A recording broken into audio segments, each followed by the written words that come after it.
Assalamualaikum warahmatullahi wabarakatuh. Selamat pagi. Pada pagi hari ini kita akan melanjutkan pembelajaran kita di pertemuan kedua di bab pelajaran pertama, yaitu ketabahan Nabi Muhammad Shallallahu Alaihi Wasallam dan para sahabat. Buka di halaman 6 dan halaman 7. Pertama itu adalah ketabahan atas tentangan Abu Lahab. Abu Lahab itu adalah salah satu paman Nabi yang sangat menentang dakwah Nabi Muhammad SAW. Pada saat jamuan makan, ia menolak dengan keras, dengan terang-terangan seraya berkata, "Tangkap Muhammad ini, kalau tidak kalian akan dikeroyok oleh semua orang Arab gara-gara Muhammad ini. Bila itu terjadi, aku tidak tahu bagaimana jadinya." Mendengar perkataan itu, Abu Thalib, paman Nabi Muhammad SAW, yang lain membela Nabi seraya marah dan berkata, "Demi Allah, selama kami masih hidup, Muhammad akan selalu kami bela." Setelah itu Nabi Muhammad mengumpulkan kaum kafir Quraisy di Bukit Syafa dan mengatakan kepada seluruh kaum kafir yang berkumpul pada situ bahwa beliau adalah utusan Allah Subhanahu wa taala dengan berkata, "Saudara-saudaraku, bila aku berkata bahwa di belakang bukit itu ada musuh yang hendak menyerang, percayakah kalian?" Dan semua yang hadir menjawab, "Ya, kami percaya. Kejujuran saudara tiada duanya. Saudara belum pernah berbohong, saudara adalah orang yang mendapat gelar Al-Amin." Setelah mendengar pernyataan kaum kafir Quraisy tersebut, Nabi mengatakan bahwa beliau adalah utusan Allah Subhanahu wa taala. Pada saat itu juga kaum kafir Quraisy marah dan menentang Nabi Muhammad SAW. Bahkan ada yang mengatakan bahwa Nabi Muhammad SAW adalah orang gila. Paman Nabi yaitu Abu Lahab mencaci maki seraya berkata, "Celakalah engkau wahai Muhammad. Untuk inikah engkau mengumpulkan kami?" Kemudian Nabi SAW hanya diam saja menanggapi perkataan pamannya. Lalu turunlah surah Al-Lahab ayat 1-5 dari Allah Subhanahu wa taala dengan bunyi sebagai berikut.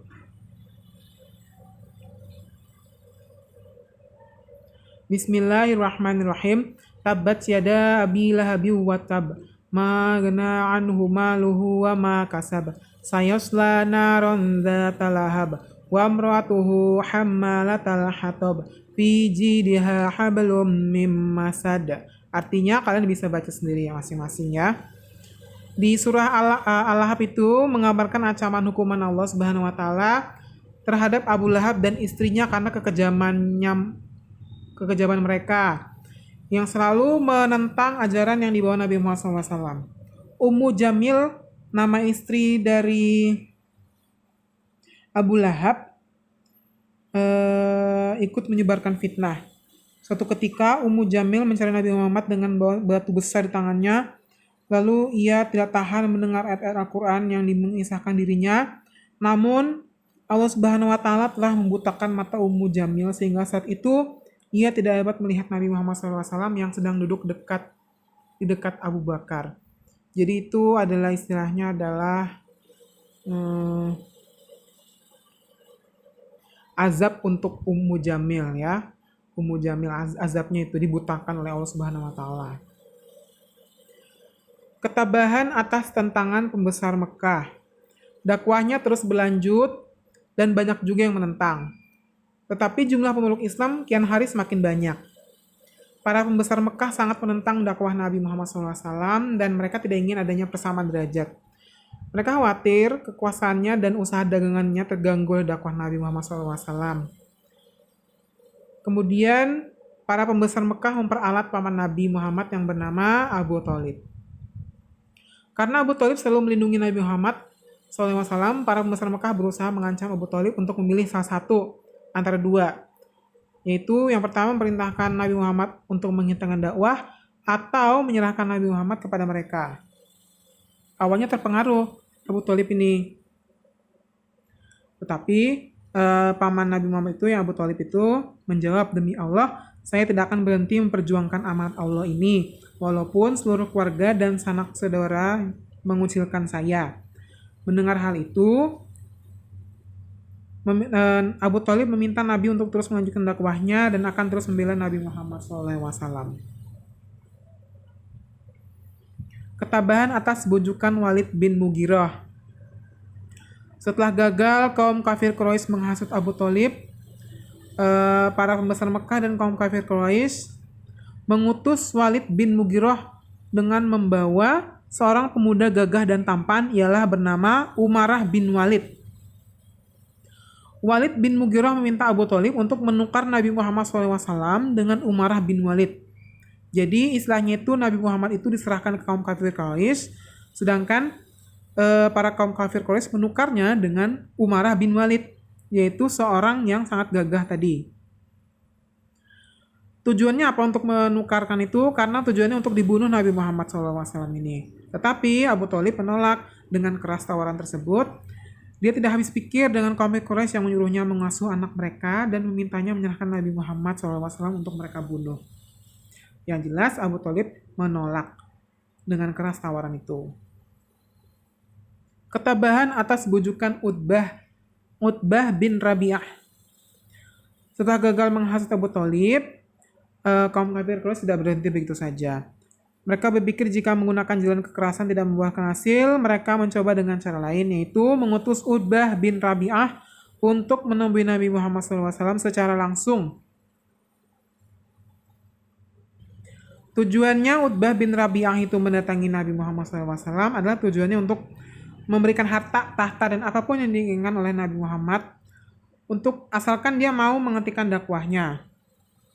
Setelah mendengar tawaran itu, Nabi terdiam sejenak, lalu membaca ayat Al-Quran surah Fussilat tentang Nabi Muhammad SAW yang hanyalah seorang pemberi peringatan.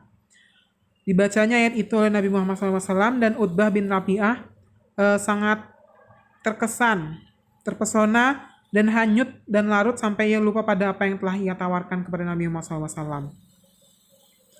Lalu setelah mendengar jawaban dari Nabi Muhammad SAW, Utbah bin Rabi'ah kembali kepada kaum kafir Quraisy dengan tangan hampa. Para pembesar Quraisy kecewa karena Nabi Muhammad SAW menolak tawaran tersebut. Kemudian penganiayaan dan sisaan terhadap kaum muslimin pun berlanjut dan semakin ganas. Jadi taktik yang menyuruh Utbah bin Rabi'ah untuk datang menawarkan harta, tahta, dan segala macamnya itu kepada Nabi Muhammad itu disebut dengan siyasatul mufawadat, politik tawaran damai. Salah satu cara untuk menghentikan dakwah Nabi Muhammad SAW. Ketabahan atas siksaan kaum kafir Quraisy setelah gagal dengan Utbah bin Rabi'ah, mereka mencoba cara kekerasan terhadap Nabi Muhammad SAW dan kaum muslimin. Jadi kaum muslimin itu karena sudah putus asa dengan segala macam apa yang mereka coba untuk menghentikan dakwah tapi tidak berhasil, maka kaum kafir Quraisy menyiksa kaum muslimin dengan cara dipukul, dicambuk, tidak diberi makan serta minum. Bahkan yang menjadi budak mereka disiksa dengan lebih kejam lagi. Kaum kafir Quraisy juga menghalang-halangi kaum muslimin yang hendak beribadah ke Ka'bah serta melempari mereka dengan kotoran. Ketabahan atas pemboikotan Bani Hashim. Di tengah meningkatnya kekejaman kafir Quraisy, ada dua orang yang mendapatkan julukan singa Arab yang masuk Islam. Singa Arab tersebut bernama Hamzah bin Abdul Muthalib dan Umar bin Khattab. Masuknya kedua orang itu membuat kedudukan Islam semakin kuat. Kaum kafir Quraisy beranggapan bahwa Islam kuat karena dukungan Bani Hashim. Kaum kafir Quraisy melarang siapapun untuk berhubungan dengan Bani Hashim dan Bani Muthalib. Kaum kafir Quraisy berpikir bahwa Islam semakin kuat kedudukannya karena pertolongan dari Bani Hashim. Mereka ingin membuat Bani Hashim terkucil, kelaparan, dan tertekan. Kaum kafir Quraisy pun membuat pengumuman yang mereka gantungkan di dinding Ka'bah. Isi pengumuman tersebut melarang seluruh penduduk Mekah menjalin hubungan pernikahan dan jual beli dengan Bani Hashim. Selama masa pemboikotan, kaum muslimin mengalami derita yang sangat mendalam. Mereka tidak bisa membeli makanan yang cukup, dan mereka sering terpaksa memakan daun-daunan dan kulit pohon yang tipis. Meskipun mereka disiksa, kaum muslimin ini mereka setia dengan mengikuti Nabi Muhammad SAW kemanapun beliau pergi. Dan dari sekian banyaknya Bani Hashim, tidak ada satu orang pun yang berniat untuk menyelamatkan dirinya sendiri. Mereka sangat setia kepada Nabi Muhammad SAW dan ajaran agama Islam. Hampir setiap malam jeritan dan tangisan anak-anak terdengar dari dalam Syi'ib. Syi'ib Abu Thalib adalah tempat kaum muslimin digiring, dikurung, dan dijaga. Dikelilingi dinding batu tinggi yang tidak dapat dipanjat. Letaknya di Bukit Abu Kubais, sebelah timur Mekah. Selama pemboikotan pada bulan-bulan suci seperti Muharram, Rajab, Zulkaadah, Zulhijjah, Nabi Muhammad SAW semakin giat berdakwah. Pemboikotan ini berlangsung selama 3 tahun, dimulai dari tahun ke-7 kenabian. Hingga akhirnya kaum kafir Quraisy pun sadar atas perbuatan mereka yang sudah keterlaluan. Lalu mereka melanggar kesepakatan mereka sendiri dan bersepakat untuk menghentikan pengasingan Bani Hashim. Ketabahan atas meninggalnya paman dan istri Nabi. Setelah bebas dari pemboikotan, beberapa bulan kemudian Abu Thalib jatuh sakit karena sudah lanjut usia dan mengalami penderitaan sangat saat di pengasingan selama 3 tahun. Pada usia yang ke-87 tahun, Abu Thalib wafat. Seusai penguburan Abu Thalib, Nabi Muhammad SAW kembali ke rumah dan mendapati Bunda Khadijah jatuh sakit juga. Setelah beberapa hari kemudian, Bunda Khadijah pun wafat dengan tenang. Dalam beberapa hari, Nabi kehilangan 2 orang yang sangat berarti bagi hidupnya. Paman yang mengasuh dan melindungi serta istri yang setia mendampingi dalam suka maupun duka. Saat itu, Nabi Muhammad SAW sangat sedih. Beliau tertunduk di samping pusara Bunda Khadijah dengan air mata yang mengalir tanpa tertahan. Lengkap sudah penderitaan dan cobaan Nabi Muhammad SAW. Akan tetapi, beliau tetap tabah dan melanjutkan dakwahnya hingga akhir hayatnya. Masa-masa duka Nabi Muhammad SAW ini dikenal dengan nama Amul Huzni yang artinya tahun kesedihan. Dan bertepatan juga dengan tahun ke-10 kenabian.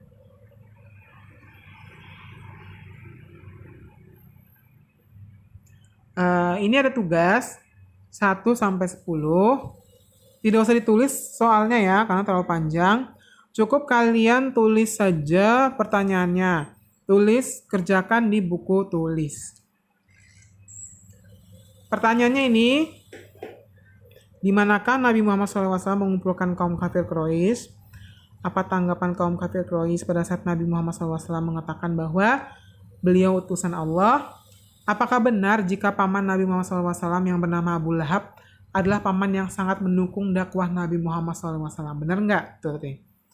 Nomor 4, 5. Apa yang dilakukan dan diucapkan Abu Lahab ketika mendengar bahwa Nabi Muhammad SAW adalah utusan Allah? Surah apa yang diturunkan Allah Subhanahu Wa Taala untuk membalas ucapan Abu Lahab? Ini sisanya Bapak akan tuliskan di WA. Kalian cari jawabannya di halaman 6, 7, 8, 9, 10. Jawabannya ada di situ semua. Kerjakan di buku tulis, buat tunggu sampai jam 8 malam. Terima kasih. Wassalamualaikum warahmatullahi wabarakatuh.